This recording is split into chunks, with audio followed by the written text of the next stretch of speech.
I'm here with Alan Dubin, and we're gonna have a little chat here.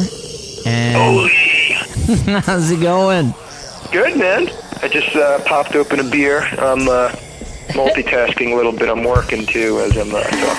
That's great. I remember Greg Anderson doing that too. Like you could hear him typing.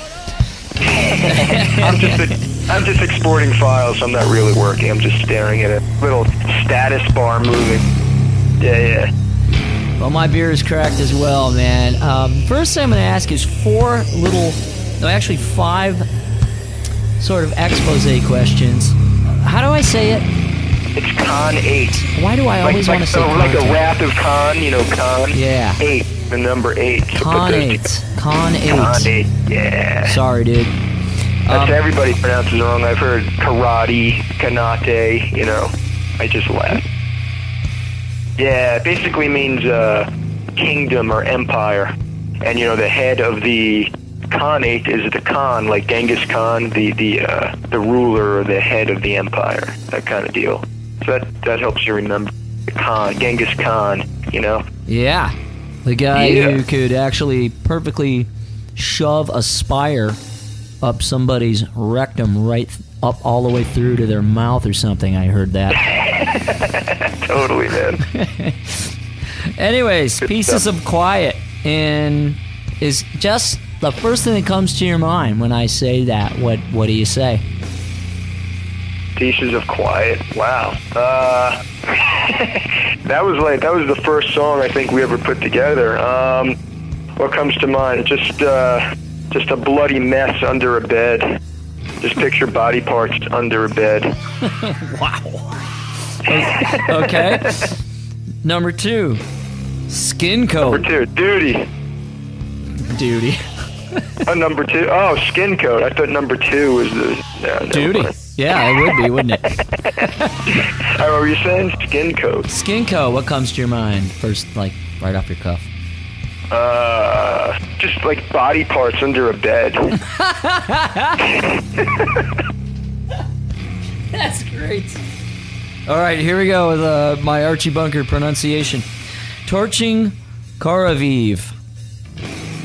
Oh my God, that, you know, speaking of Genghis Khan, I just kind of think of like, you know, a bunch of Mongolians invading a town and just burning it down. That's raping the women. Yeah. Killing everything in sight under a bed. Under Rotting Sky. Oh, wow. Well, to me, you know, it makes me think of choking someone to death. Wow. Yeah, and that's kind of where my mind was at when I was writing that. Not literally, but that's kind of what it's about. Is it just a bad traffic jam on the way home kind of thing, or? I guess so. You know, I think I just have a real vivid imagination, you know. So I'm not like a miserable person all the time like everybody thinks I am just because of, you know, the music and everything. It's just, you know, I'm like I don't know, like Stephen King or whatever. Supposedly he's a nice guy, but he has a, you know, a sick imagination, and he, you know, writes about weird stuff. So well, that's cool. No, it's good art. No, it's just it's art. Yeah. And then lastly, of course, I'm just gonna No Joy. No Joy. That's about to me, it makes me think of cannibalism. Cannibalistic murder. Wow, that's incredible. Yeah. Eat that smile right off her face. It's amazing. I listened to this and I was thinking that it might be sort of like insect science and entropy. Right. Like a lot of these 5 songs, it reminds me of Beatles. After Pieces of Quiet, you're dead. It's quiet now. It's quiet time, so to speak. There's nothing left. After, right, yeah. So there's nothing left but your skin. And so the Beatles started eating it. And all this happened because you got torched. That's the big story of the album, I guess, right? Right, You under it all a rotting together, sky, and now there's no joy for your family because you're dead. Thanks, man. You just tied it all together. I like it, man.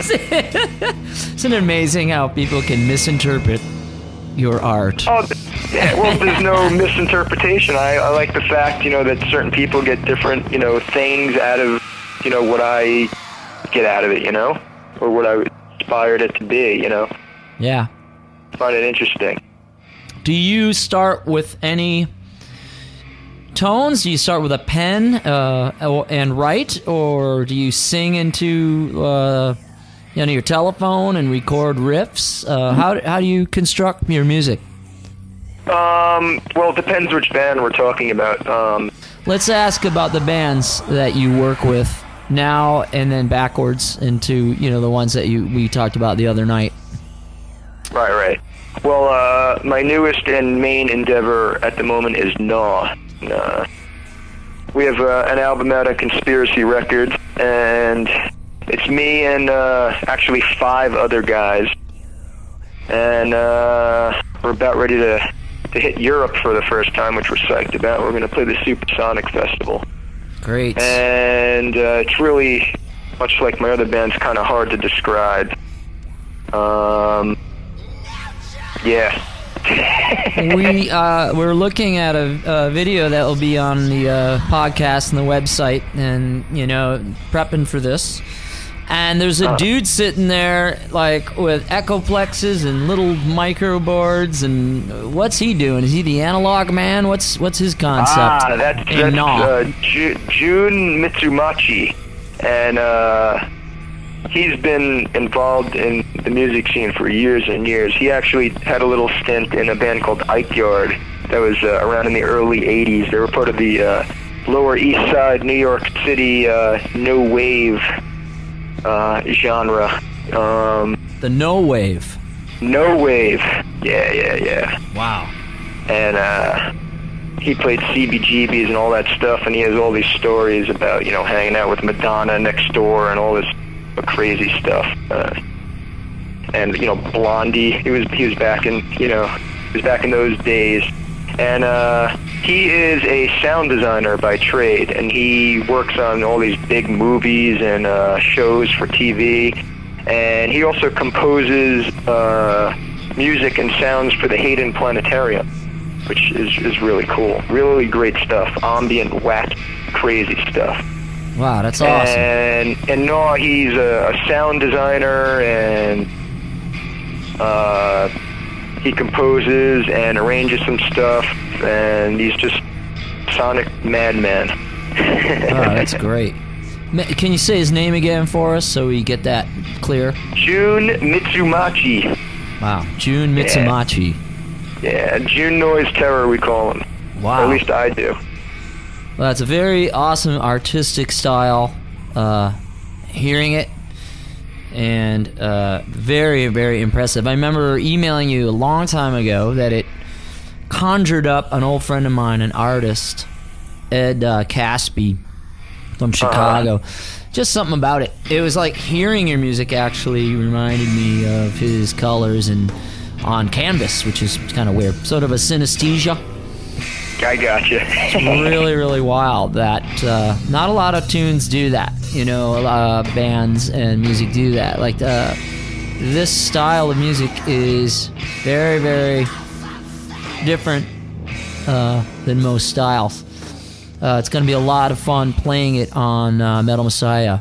Oh, great. Yeah. Yeah, it's going to be cool.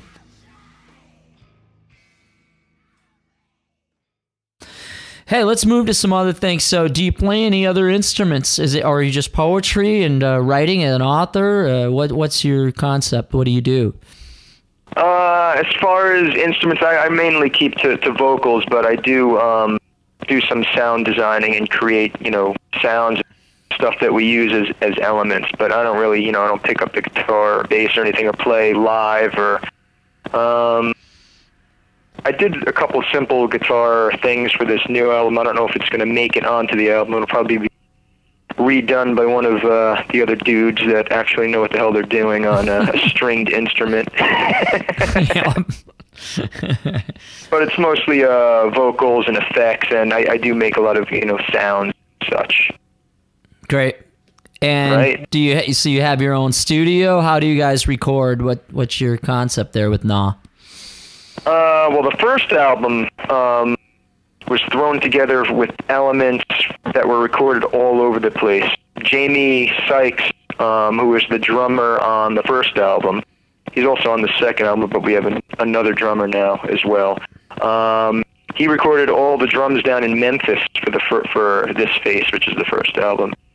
My vocals were recorded in a number of different studios, one being Jun Mitsumachi's, where he works at a place called Cutting Room. They, like I said, works on a lot of TV and such. And Brian Beatrice, which is our guitar player, and he also plays bass. He's also he's a mixer by trade, and he works on television commercials too. That's how I met him. And so I recorded some vocals with him.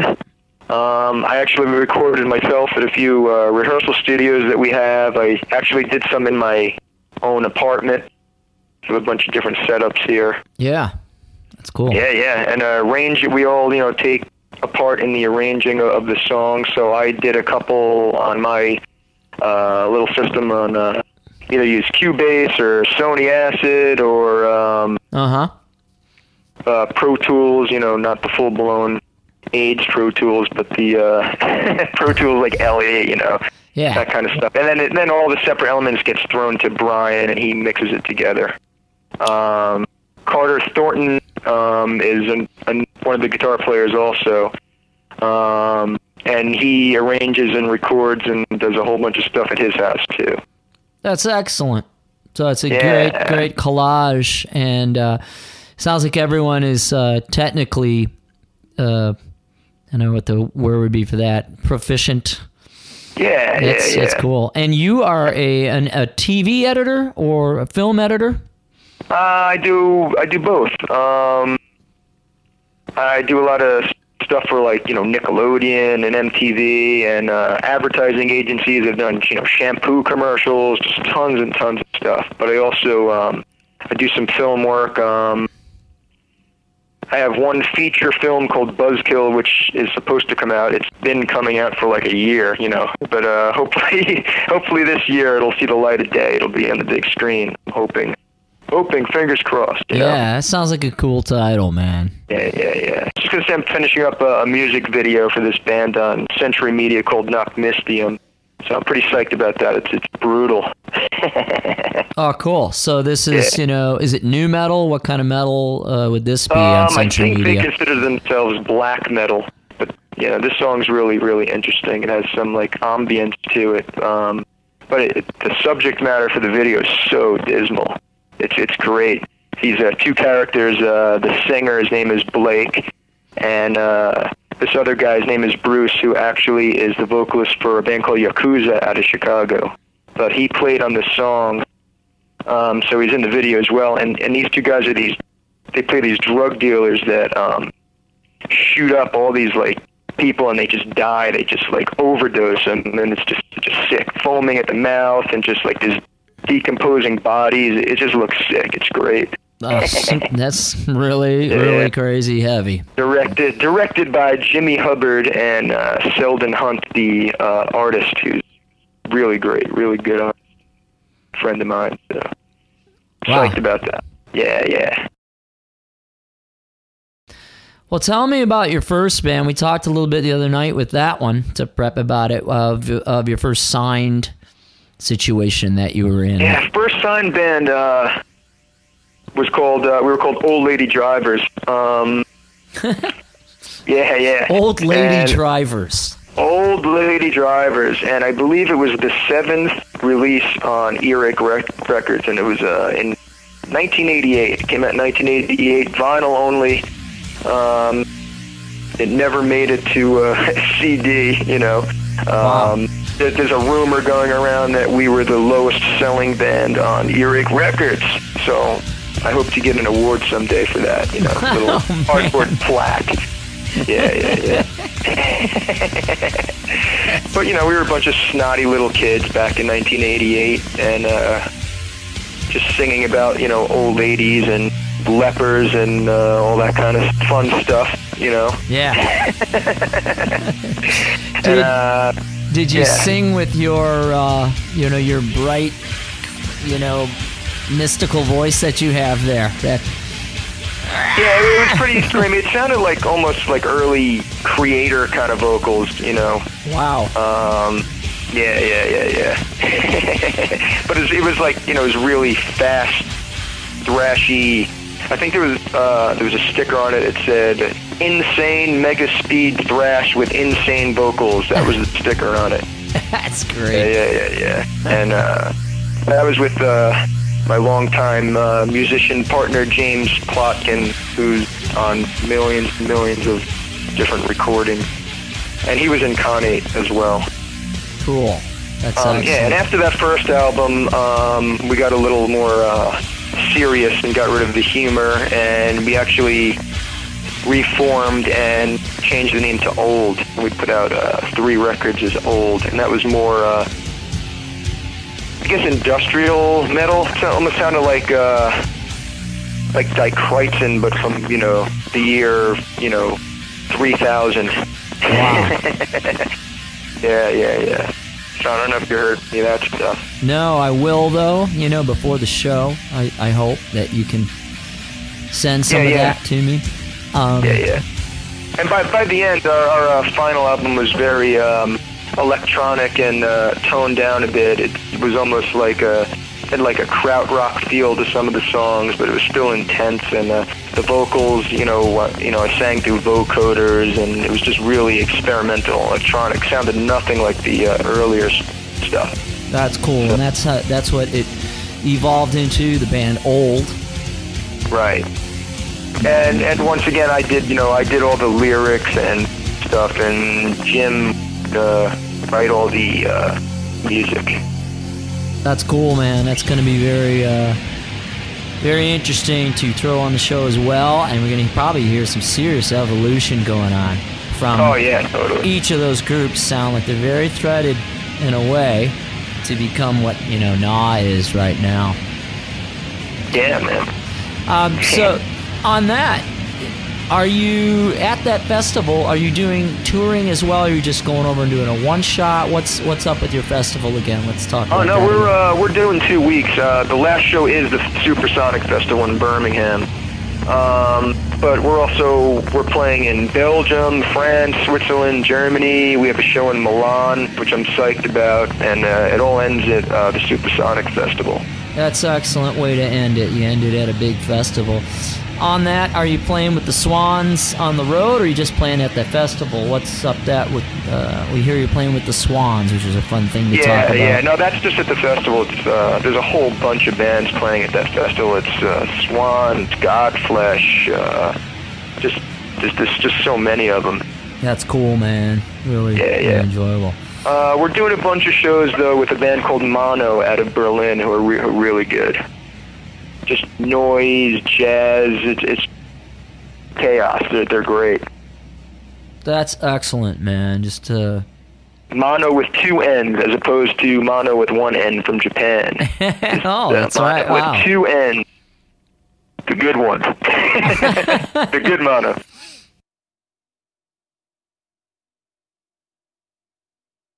Well, we're going to do something a little different here. We always do on the show. I just have to figure out how to manufacture this here. Okay. I'm going to give you 3 mammals. Okay, you got to tell me which one can hold its breath the longest. Are you ready?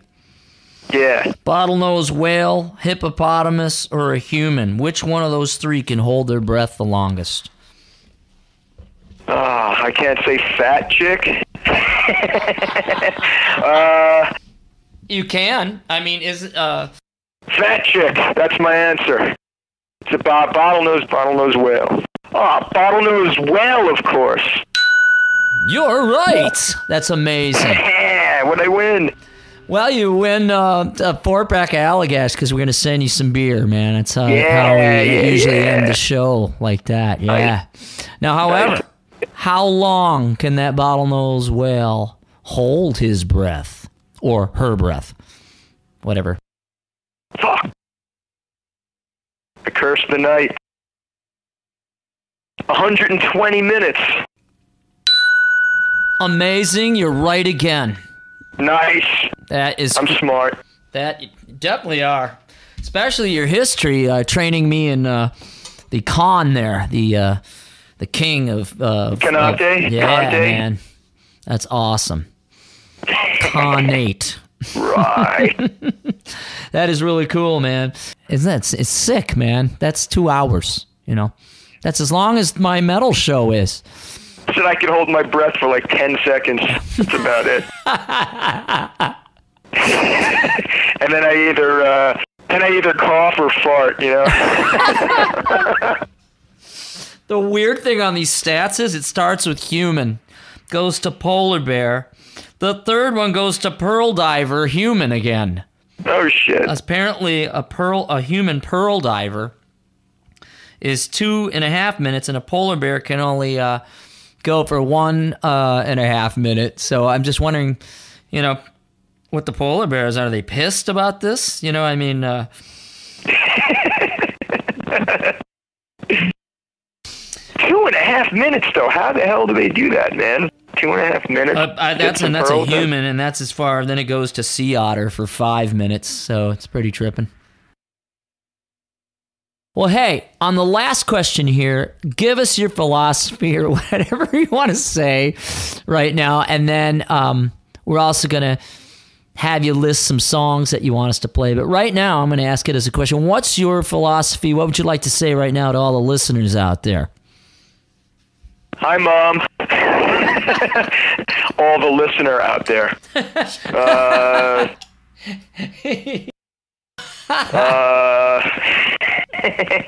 Check out GNAW if you can, and you will. And just, yeah, man. Hi, everybody. That's great. That's my philosophy. That's cool, man. Yeah.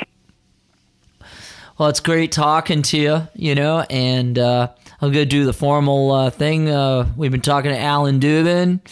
What a cool interview with you. Very artistic music, bro, and it's got to be seen. It shouldn't just be heard. Hope people come out there in Europe to see you, and that we could come out and see you in the East Coast. We'll have to pop down there and see you when you play around here. Oh, hell yeah, man. I'd love to come up to Maine. That'd be great. Stab some sea otters and some polar bears underwater.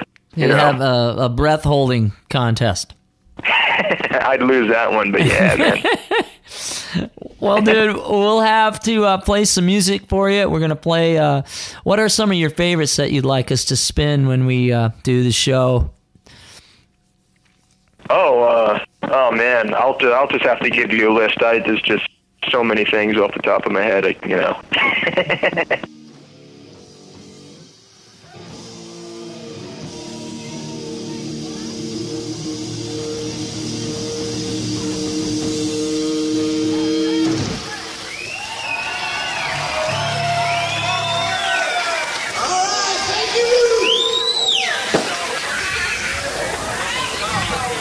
Let's hear it, Sam. Tell Frank to behave himself in time to get home safe. Yes, everybody feeling good.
Thank you.